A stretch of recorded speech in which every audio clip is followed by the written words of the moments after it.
వాక్యం మీద ఆశ పెట్టుకోండి. 3, ఆయన రాకడ మీద ఆశ పెట్టుకోండి.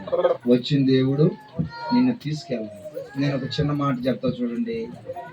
పలనేరుకు వచ్చాడు, మళ్ళీ ఆడ ఉన్నావు, చిత్తూరు మళ్ళీ ఆడ, తిరుపతి మళ్ళీ ఆడ, ఎంగడికి మళ్ళీ ఆడ, బాలాపల్లి మళ్ళీ ఆడ, తిరుపతి. మీరు గుర్తించండి, ఆయన శాంతిపురంలో బయలుదేరి ఇంటికి వచ్చే లోపల నుంచి 10 సార్లు ఫోన్ చేసింది. వస్తున్నాడని 10 సార్లు ఫోన్ చేసింది. ఒక మనిషి మన కాడకు వస్తుంటేనే ఇన్నిసార్లు ఆ మనిషిని చూడాలని, మనిషిని పలకరించాలని, మనిషిని ఇన్నిసార్లు ఆశపడ్డామే. సృష్టికర్త అయిన యేసయ్య పరలోకము నుండి ఇదిగో మన కోసం రాబోతున్నాడు.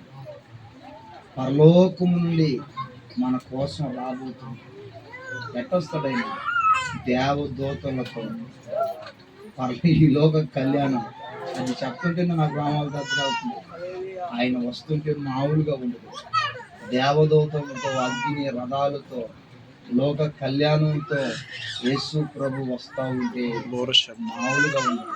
ఆయన వచ్చేటప్పుడు అంట